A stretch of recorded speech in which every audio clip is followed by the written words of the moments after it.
이제 읽은 말씀 의지에서 일당 천의 도우심, 일당 천의 도우심, 이런 제목으로 함께 은혜를 나누겠습니다.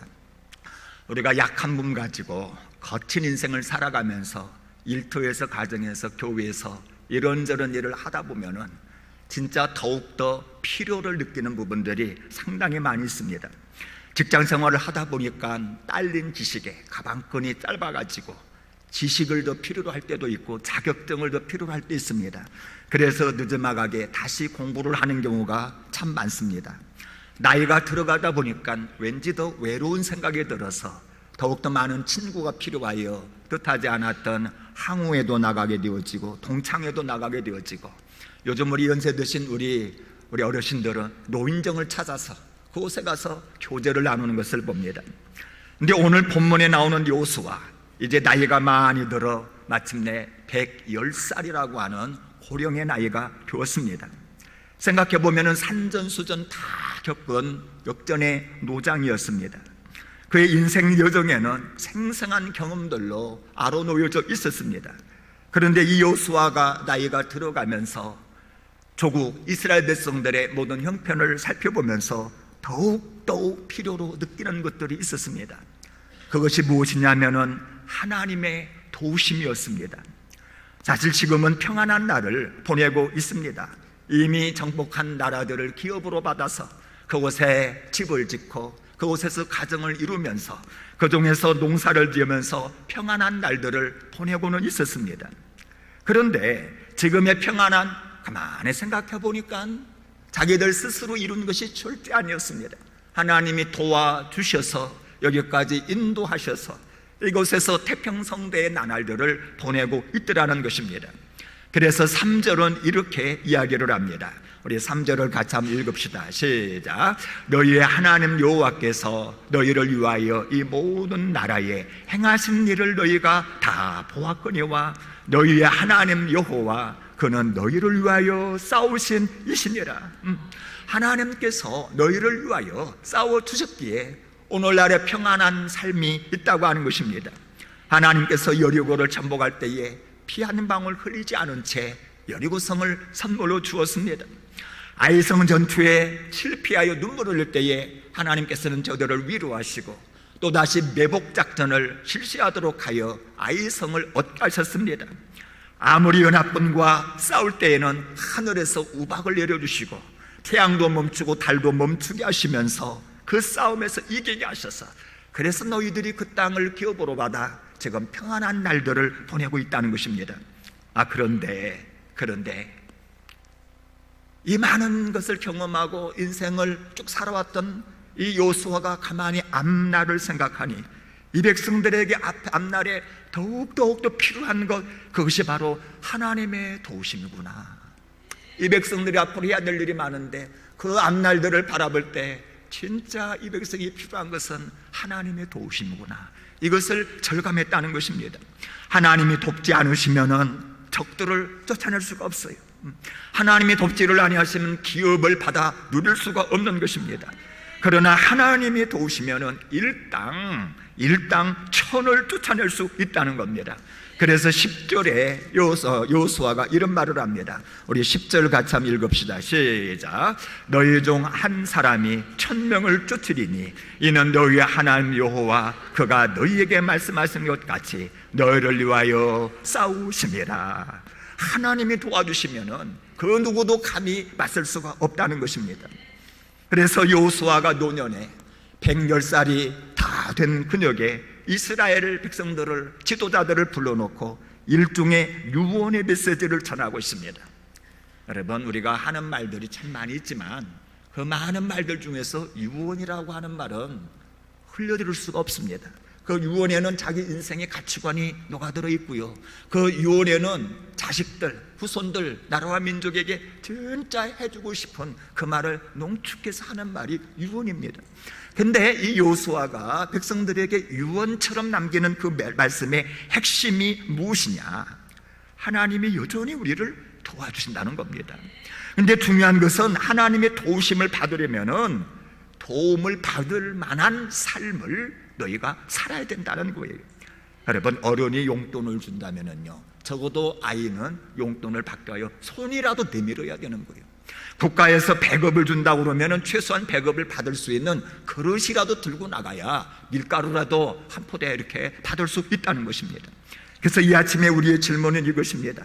하나님의 도우심을 받아 누리는 자의 삶의 특징이 무엇이냐 하는 것입니다. 자, 오늘 말씀의 은혜를 받으시고 우리 하나님은 우리를 그토록 도와주시기를 원하시는데 우리 하나님이 도우시는 그러한 삶으로 하여 여러분들도 남은 인생 하나님의 풍성한 은혜를 경험하면서 승리하는 인생 되시기를 주 이름으로 축복합니다. 자, 그러면 하나님의 도우심을 받으려면 우리는 어떠해야 되는가? 첫 번째로 말씀을 지켜 행하라는 겁니다. 말씀을 지켜 행해야 된다. 여러분, 우리의 삶을 가만히 살펴보면 이미 얻은 것도 참 많이 있지만 앞으로 얻어야 할 것들이 상당히 많이 있지 않습니까? 이미 키워보냈어요. 그러나 앞으로 승진을 해야 됩니다.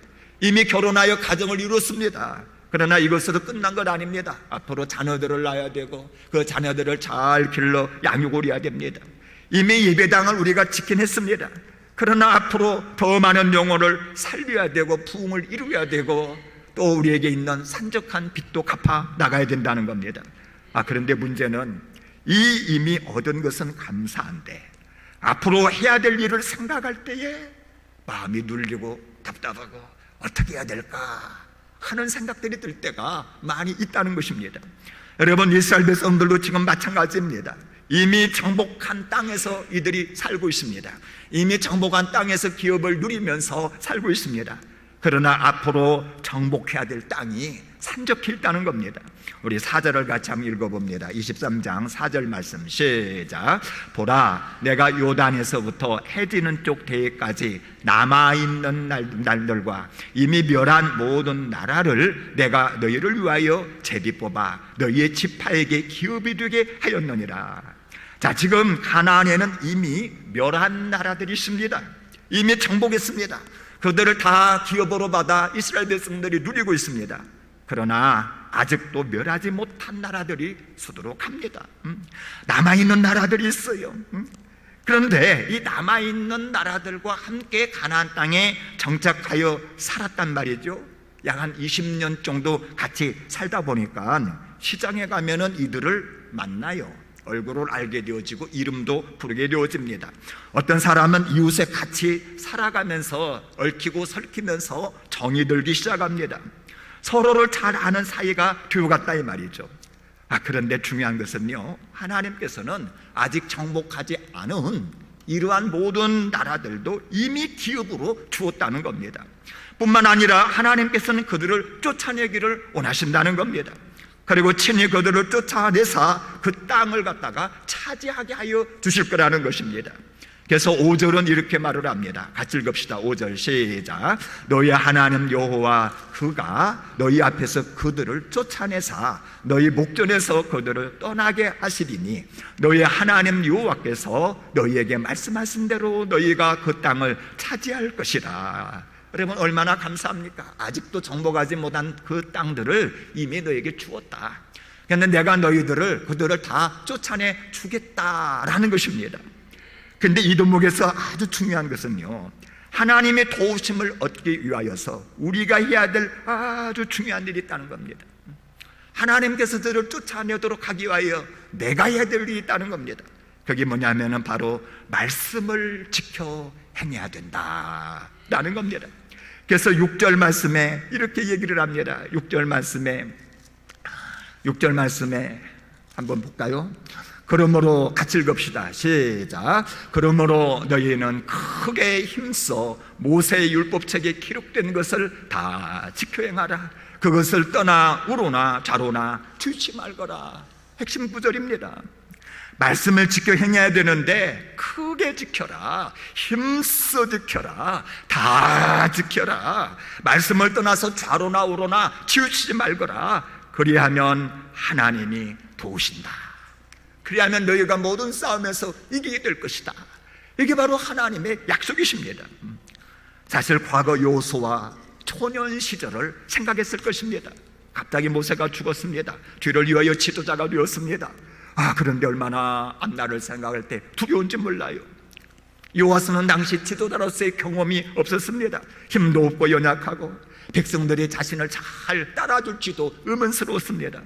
그런데 앞날을 생각하니 정복해야만 하는 가나안 성읍들이 즐비하더라 이 말이죠.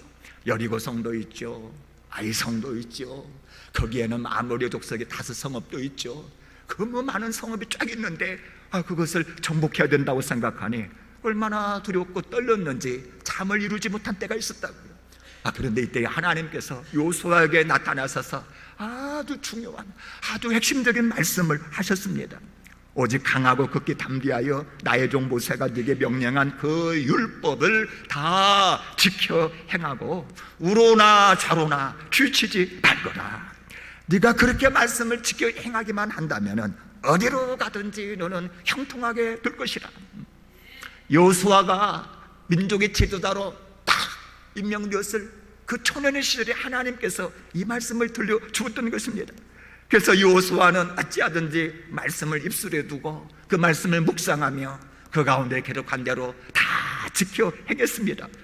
그 결과 하나님께서 도와주시기를 시작하는데 요단강물이 갈라지고 여리고 성을 하나님이 무너뜨려 주시고 아이생을 불태워 주시고 5 부족이 연합한 아모리 족속을 칠 때는 막 하늘에서 우박을 주시고 하늘의 태양을 멈추고 달을 멈추게 하셨더라 이 말이죠.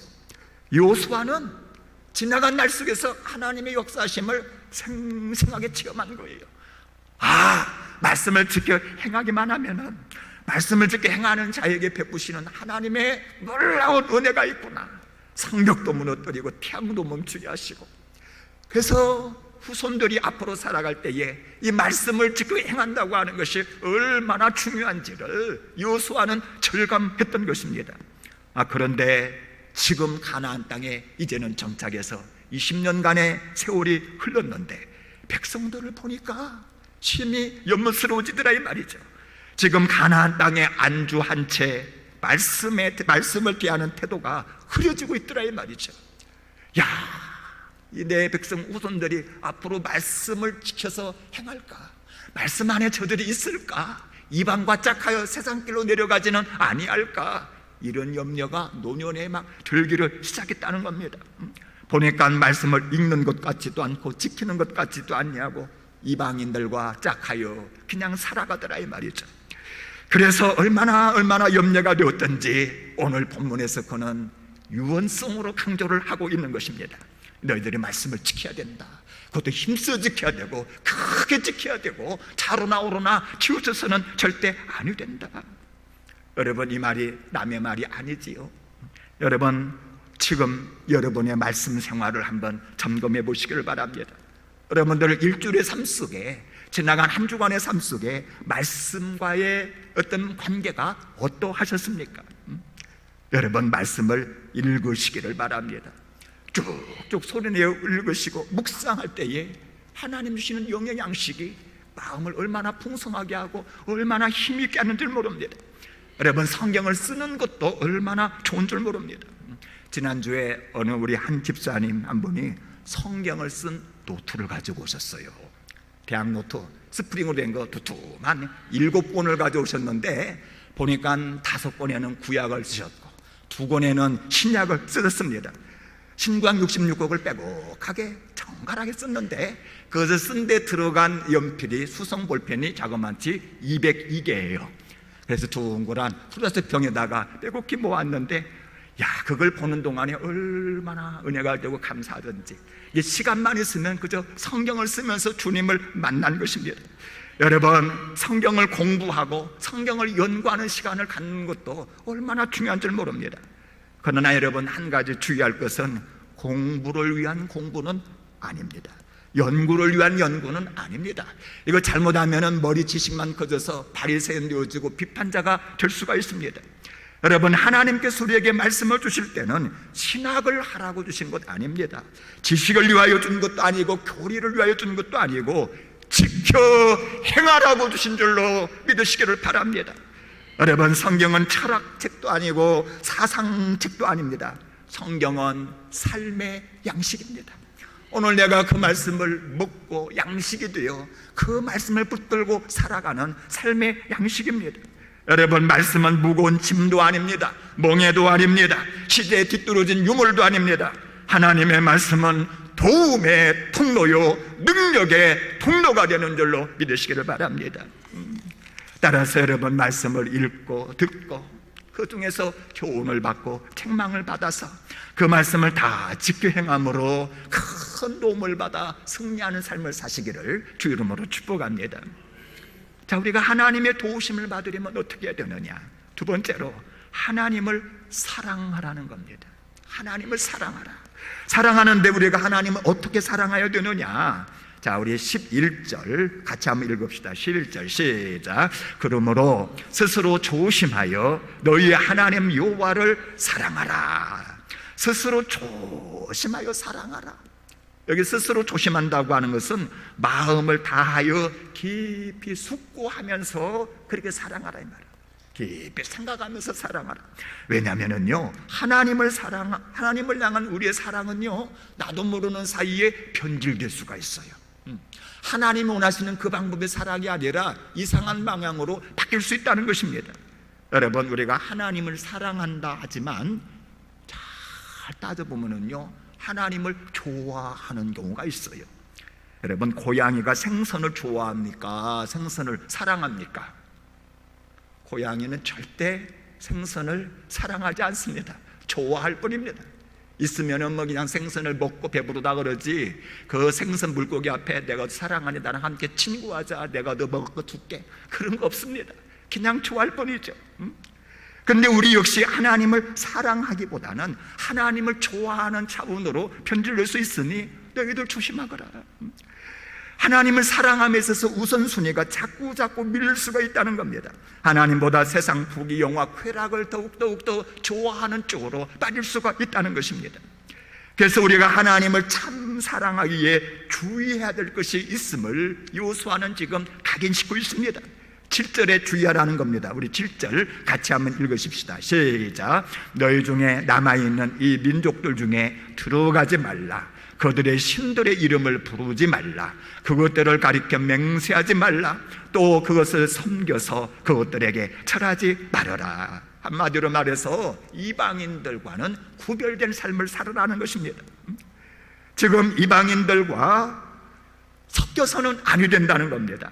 물론 이방인들을 떠나서 분리되는 삶을 살 수는 없습니다. 함께 직장 생활도 해야 되고 함께 일도 해나가야 됩니다. 그러나 함께 있으되 구별된 삶을 살아야 된다. 저들과 혼인하지 말며 세속적인 모든 일에 타협하지 말면서 하나님의 백성된 어떤 거룩함을 가지고 그렇게 살아야 된다는 것입니다. 우상 숭배에서는 아니 된다. 이방신들의 이름을 부르지도 말고 이방신을 가리켜 맹세하지도 말고 그곳에 절하지도 말아야 된다라는 얘기입니다. 여러분, 한 여인이 한 남자를 사랑했어요. 그래서 결혼했습니다. 그렇다면 다른 남자와는 관계하지 않아야 되거든요. 이것은 세상의 다른 남자들은 다 포기했다. 오직 내 남편, 내가 이 남자만 사랑한다, 이 말이거든요.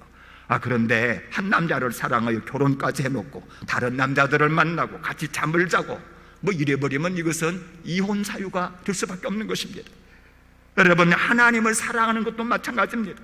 내가 하나님을 사랑하여 내가 하나님의 신부가 되었다면 우상 숭배에서는 아니 될 줄로 믿습니다.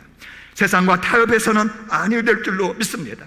오직 하나님을 사랑하여 하나님께로도 가까이 나아가시기를 주 이름으로 축복합니다.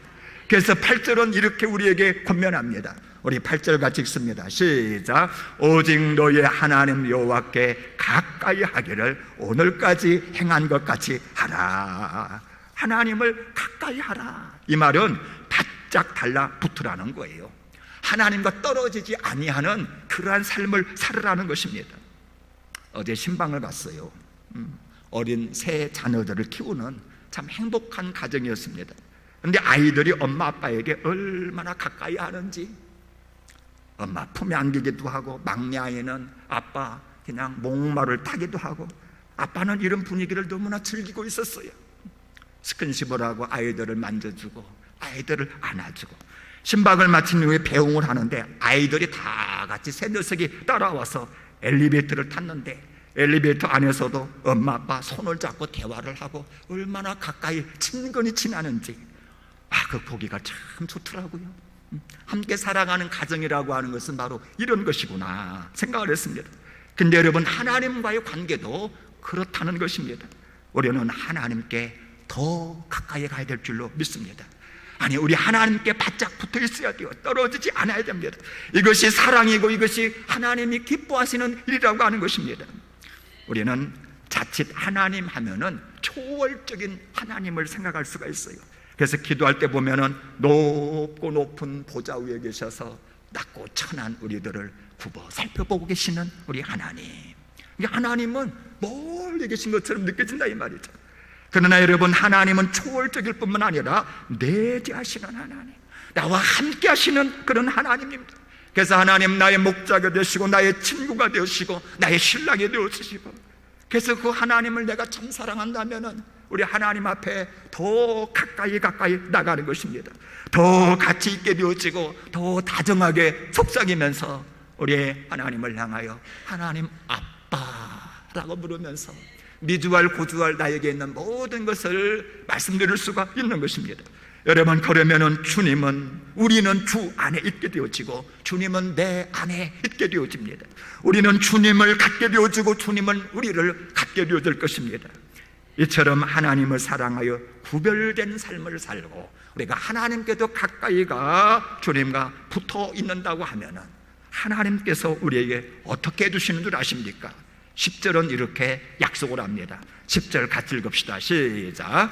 너희 중 한 사람이 천을 쫓으리니 이는 너희의 하나님 여호와 그가 너희에게 말씀하신 것 같이 너를 위하여 싸우심이라.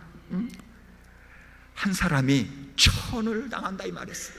모세는 신명기에서 너희 둘이면은 만을 당할 것이다 이렇게 얘기를 했습니다. 하나님 우리를 도우셔서 범사에 이기게 하신다라고 하는 것입니다. 그러나 만약 하나님을 사랑하지 않는단 말이지요. 이민족들과 더불어 혼인하고 서로 섞여 살고 적당하게 유혹에 넘어가지고 편리한 대로 그냥 대충 타협하면서 살아간단 말이지요. 그러면 하나님이 이를 더 이상 쫓아내주지 않는다. 결국 이들이 바로 올무가 되어지고 덫이 되어지고 결국은 망한다라고 하는 것입니다. 여러분, 사사시대가 그랬거든요. 사사시대. 하나님을 점점 멀리 떠납니다. 세상과 점점 타협하고 우상 숭배합니다. 그러니 하나님이 도와줄 수가 없어서 결국 이방 민족들에게 많은 시련을 당하기도 하고 결국은 이스라엘 백성들이 바벨론 포로로 끌려가게 되었다는 것입니다. 따라서 여러분, 참으로 하나님의 도우심을 받으면서 남은 인생 살아가기를 원하십니까? 그렇다면 하나님과의 사랑의 온도를 지금 한번 측정해 보시기를 바랍니다. 하나님과의 사랑의 온도가 요즘 점점 뜨거워지고 있습니까? 아니면 점점 식어지고 있습니까? 아니, 멀리서 생각할 필요 없어요. 예배를 향한 여러분들의 마음이 어떠하십니까? 한 영혼, 죽어가는 영혼을 바라보는 여러분들의 마음이 어떠하십니까? 교회를 생각하는 여러분들의 마음이 어떠하십니까? 더 뜨거워지고 있습니까? 아니면 식어지고 있습니까? 여러분, 하나님과의 거리를 한번 지어보시기를 바랍니다. 더 가까워지고 있습니까? 아니면 점점 더 멀어지고 있습니까? 가장 하나님 만나는 기도의 자리가 너무 좋아서 더 기도의 자리로 한 번이라도 더 나가고 한 번 무릎을 꿇으면 시간 줄 모르고 그 자리에서 주님을 배우고 있습니까? 주께 드리는 헌신의 자리가 어떠하십니까? 가까워지고 있습니까? 아니면 멀어지고 있습니까? 저도 참 몰랐는데 어떤 집사님이 퇴근길에, 나도 몰랐어요, 퇴근길에 들려가지고 꼬박꼬박 기도를 하고 계셨습니다. 보니까 화장실 청소가 안 된 듯 하니까 그냥 화장실 청소를 훌쩍 해놓고 가셨어요. 뿐만 아니라 화장실 청소 용품도 사다 놓고 여러 가지 기구도 갖다 놓고. 그래서 내가 속으로 생각했죠. 이 집사님 하나님과의 사랑의 온도가 점점점 높아지고 있구나. 하나님과의 거리가 점점점 가까워지고 있구나. 이런 생각이 들면서 이런 확신이 들어요. 하나님의 도우심을 앞으로 더 많이 경험하겠구나. 아니나 다를까 다음에 봤더니 11조가 많이 올랐어요. 11조가 올랐어요. 그래서 얼마나 감사했던지. 여러분, 원하기는 하나님을 더욱 사랑함으로 하나님의 풍성한 도우심을 더 많이 경험하시기를 주 이름으로 축복합니다. 자, 오늘은 하나님이 어떤 사람을 돕는지에 대해서 간략하게 살폈습니다. 여러분, 하나님은요, 말씀을 지켜 행하는 자, 그 사람을 도우십니다. 하나님은 하나님을 참 사랑하기에 세상과 구별된 삶을 살아가면서 하나님께 더 가까이 나가는 자, 이 자에게 은혜와 능력을 베풀어 주십니다. 이제 원하기는 하나님을 참 사랑하고 그의 계명을 지켜 행함으로 우리 하나님이 베푸시는 풍성한 은혜를 경험해 나가시기를 주 이름으로 축복합니다.